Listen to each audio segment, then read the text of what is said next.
के बंधना।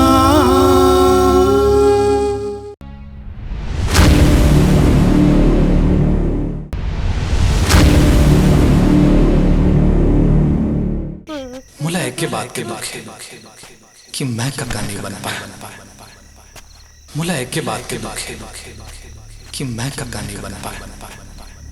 मुला एक के बाद के दुख है कि मैं कक्का नहीं बन पाया।